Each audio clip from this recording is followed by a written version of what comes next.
నాకు తెలీదు, మా ఇంట్లో చేస్తారు. అంటే ఫెస్టివల్ కి చాలా బాగుంటుంది గుమ్మడికాయ పాయసం అని, చాలా డిఫరెంట్ గా టేస్టీగా ఉంటుంది. ఓకే, రెగ్యులర్ గా మామూలుగా చేస్తుంటాం పాయసం, ఇది కొంచెం స్పెషల్ గా ఉంటుంది. పండుగ కాబట్టి అందరూ స్పెషల్ గా చేయాలని ఇది. ఓకే కీర్తి, ఈ రోజు చిటికలో చేసేద్దాంలో మనం గుమ్మడి పాయసం తయారు చేసుకోబోతున్నాం. గుమ్మడి పాయసం తయారు చేసుకోవడానికి కావాల్సిన పదార్థాలు ఏంటో ఒకసారి చూసేయండి. గుమ్మడి పాయసం తయారు చేసుకోవడానికి కావలసిన పదార్థాలు: గుమ్మడి తురుము 1 కప్పు, పాలు 1/2 లీటర్, పంచదార 1 కప్పు, యాలకుల పొడి 1/2 టీ స్పూన్, డ్రై ఫ్రూట్స్ 20 గ్రాములు, నెయ్యి 2 టేబుల్ స్పూన్లు. కావలసిన పదార్థాలు ఏంటి చూసారు కదా. ఓకే కీర్తి, మరి గుమ్మడి పాయసం స్పెషల్ గా తయారు చేసుకునే ముందుగా చిన్న బ్రేక్ తీసుకుందాం. సరే, ఇప్పుడు ఎంటీఆర్ మసాలా అభిరుచిలో మనం తీసుకుందాం ఒక చిన్న break. Welcome back to MTR masala అభిరుచి. ఓకే కీర్తి, మరి గుమ్మడి పాయసం తయారు చేసుకుందామా? సరే. Okay, stove వండుతాం. సో దీనికి కూడా స్టవ్ కావాలా? స్టవ్ లేకుండా చేయలేమా? లేదు, ఏదైనా స్టవ్ కావాలి కదా. ఓకే,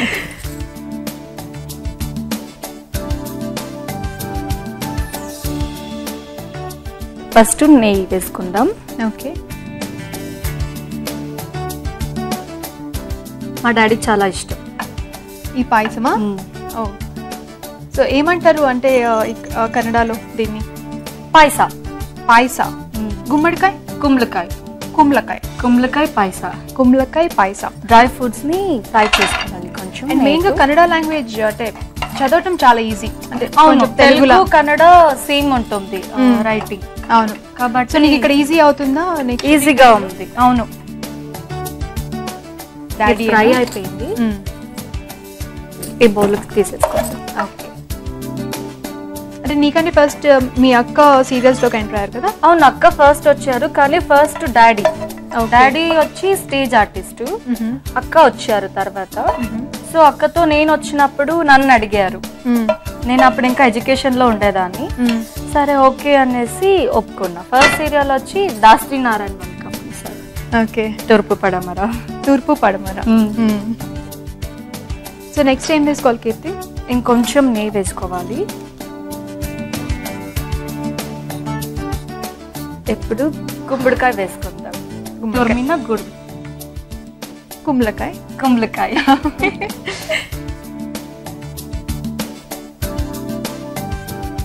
సో ఇది కొంచెం ఫ్రై అవ్వాలనుకుంటాను. అవును, ఫ్రై అవ్వాలి. కొంచెం గీలో ఫ్రై అయితే బాగుంటుంది, చాలా బాగుంటుంది. ఓకే కీర్తి, ఇది ఫ్రై అయ్యే లోపు మనం మరొక చిట్కా చూద్దాం. సరే, ఇప్పుడు మీ అందరి కోసం ఈ చిట్కా. ఇప్పుడు మరో చిట్కా. కొంతమందికి నల్లటి మచ్చలు, ఎర్రటి మచ్చలు ఉంటాయి. ఇవి కామన్. అయితే తెల్లటి మచ్చలు వస్తే గనక ఇవి పోవడానికి ఈ చిట్కా. ఉదయాన్నే లేవగానే నీరెండకు నిలబడితే తెల్లటి మచ్చలు పోతాయి. చిట్కా చూసారు కదా. ఓకే కీర్తి, సో ఫ్రై అయిపోయింది అనుకుంటాను. అవును, ఫ్రై అయిన తర్వాత వేడి చేసిన పాలు వేయాలి.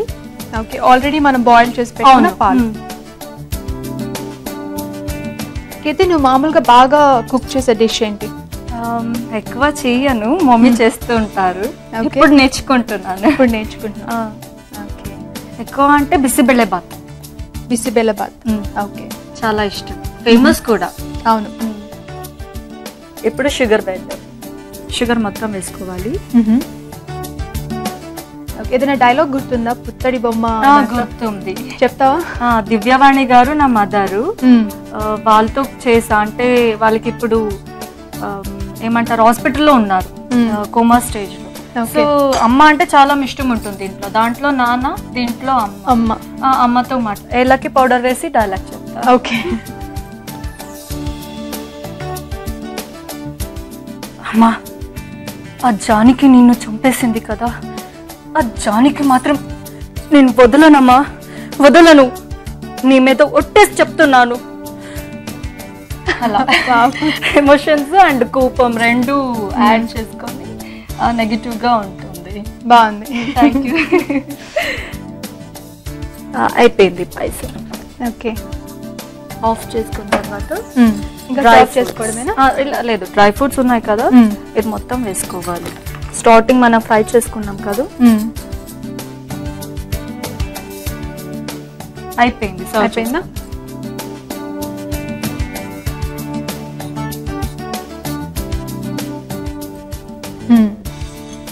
గుమ్మడికాయ పాయసం రెడీ. యా, చూస్తున్నారు కదండి, మరి మహాశివరాత్రి స్పెషల్ గా కీర్తి తయారు చేసి చూపించిన గుమ్మడి పాయసం రెడీ అయిపోయింది. ఎలా తయారు చేసుకోవాలో ఇంకొకసారి చూద్దాం. గుమ్మడి పాయసం తయారు చేసే విధానం: ఒక పాన్ లో నెయ్యి వేసి డ్రై ఫ్రూట్స్ వేయించుకొని పక్కన పెట్టుకోవాలి. అదే పాన్ లో మరికొంచెం నెయ్యి వేసి గుమ్మడి తురుము వేసి వేగనివ్వాలి. ఆ తర్వాత పాలు పోసి మరగనివ్వాలి. దీంట్లో పంచదార, యాలకుల పొడి వేసి బాగా మరిగించాలి. చివరగా నేతిలో వేయించి పెట్టుకున్న డ్రై ఫ్రూట్స్ కూడా వేసి సర్వింగ్ బౌల్లోకి తీసుకుంటే గుమ్మడి పాయసం రెడీ. ఇక్కడ గుమ్మడి పాయసం టేస్ట్ చూడడానికి కీర్తి నేను రెడీగా ఉన్నా అండి. టేస్ట్ చూసి ఎలా ఉంది చెప్తాం. ఓకే కీర్తి, మరి మహాశివరాత్రి, సో ఫస్ట్ టేస్ట్ చేయాలి కదా స్వీట్ నీకోసం. ఓకే,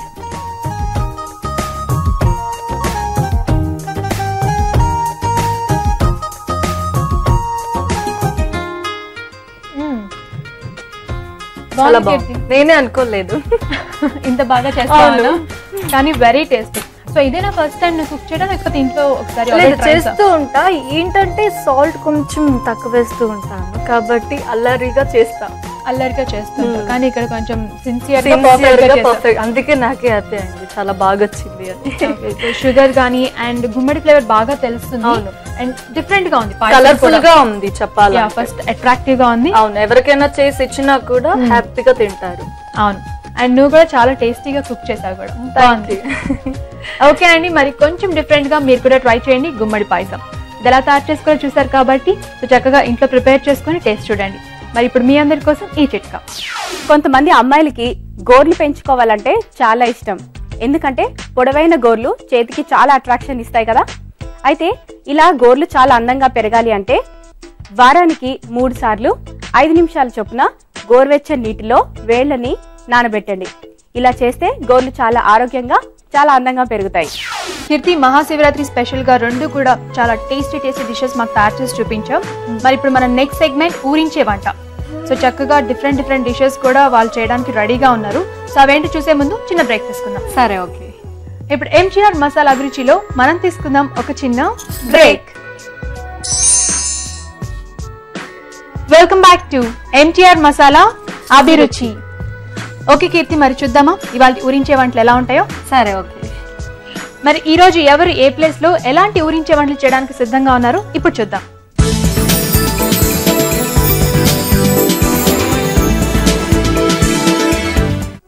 నమస్తే అండి, ఊరించి వంటకు స్వాగతం. ముందుగా మీ అందరికీ శివరాత్రి శుభాకాంక్షలు. ప్రతిరోజు మనం టేస్టీ ఊరించి వంటని చూస్తున్నాం కదండి. మరి ఈ శివరాత్రి స్పెషల్ ఊరించి వంటల్ని మనం చూడబోతున్నాం విశాఖపట్నంలో.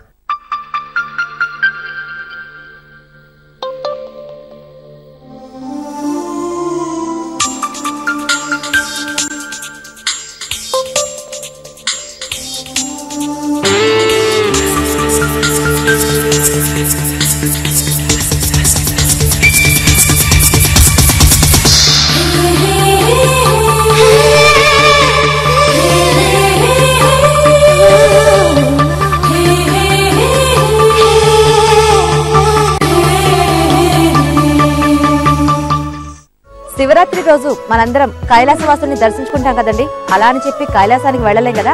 అందుకని నేను విశాఖపట్నంలో ఉన్న ఈ కైలాసగిరికి వచ్చి ఇక్కడ స్వామివారి దర్శనం చేసుకున్నాను. మరి ఇక్కడ నుంచి వెళ్ళి ఈ రోజు మన పార్టిసిపెంట్స్ మనకి ఎలాంటి ఊరించి వంటలు చేస్తారో చూద్దామా రండి. ఇప్పుడు నేను వైజాగ్ మరిపాలెంలో ఉంటున్నా మన పార్టిసిపెంట్స్ ఇంటికి వచ్చేసానండి. మరి ఇక్కడ అందరూ రెడీగా ఉన్నారు. ఫస్ట్ అందరినీ పరిచయం చేసుకుందాం. నమస్తే అండి, బాగున్నారా? మీకు కూడా నమస్తే అండి. నమస్తే అండి. ఓకే, ముందుగా అందరికీ కూడా శివరాత్రి శుభాకాంక్షలు. థ్యాంక్ యూ అండి. ఈవిడ మన పార్టిసిపెంట్ పద్మ గారండి. పద్మ గారు ఎవరు వచ్చారు మీకు సపోర్టర్ గా? లావణ్య అండి. నమస్తే లావణ్య గారు. ఈవిడ మన ఇంకో పార్టిసిపెంట్ మణి గారు. మణి గారు మీకు ఎవరు వచ్చారు సపోర్టర్? మా సిస్టర్ అండి. నమస్తే అండి. మీ పేరు? జ్యోతి గారు. మన పార్టిసిపెంట్స్ సపోర్టర్స్ అందరూ రెడీగా ఉన్నారు కదా. అండ్ మెయిన్ ఇంగ్రీడియంట్ కూడా రెడీగా ఉంది. మరి చూద్దాం ఇందులో ఉందో. చూద్దామండి. ఓపెన్ చేసేనా? సో ఓపెన్ చేసేస్తాను. శివరాత్రి కాబట్టి చక్కగా స్పెషల్ ఐటమ్స్ చేయాలన్నమాట. ఓకే, ఈ రోజు మనం వెలిగిస్తున్న మెయిన్ ఇంగ్రీడియంట్ సగ్గుబియ్యం అండి. జనరల్ గా శివరాత్రి రోజు చాలా మంది సగ్గుబియ్యంతో పాయసము మెయిన్ గా ఉంటుంది. ఖచ్చితంగా ఉపవాసం చేసిన వాళ్ళు సాయంత్రం దాన్ని వదిలేటప్పుడు సగ్గుబియ్యం తీసుకుంటూ ఉంటారు కదా. సో మరి ఈ రోజు శివరాత్రి సందర్భంగా నేను కూడా మీకోసం సగ్గుబియ్యం తీసుకొచ్చాను. మరి ఈ రోజు ఈ సగ్గుబియ్యంతో మీరిద్దరు కూడా చెరొక ఊరించి వంట చేయాలన్నమాట. ఓకే, సో ఏం చేయొచ్చో మీ సపోర్టర్స్ తో మాట్లాడుకుని నాకు చెప్పేస్తే మనం స్టార్ట్ చేద్దాం. ఓకేనా? కానివ్వండి.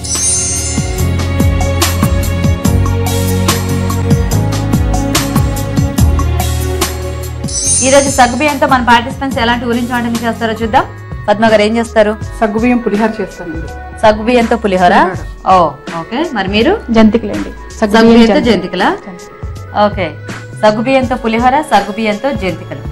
బాగున్నాయి, రెండు ఐడియాస్ కూడా వెరైటీగా ఉన్నాయి. మరి ఇంతకీ ఫస్ట్ పులిహోర జంతికలు చేస్తారా? ఓకే, ఫస్ట్ సగ్గుబియ్యం జంతికలు అండి. మరి సగ్గుబియ్యం జంతికలకు కావాల్సిన ఐటమ్స్ ఏంటో ఇప్పుడు చూద్దాం. సగ్గుబియ్యం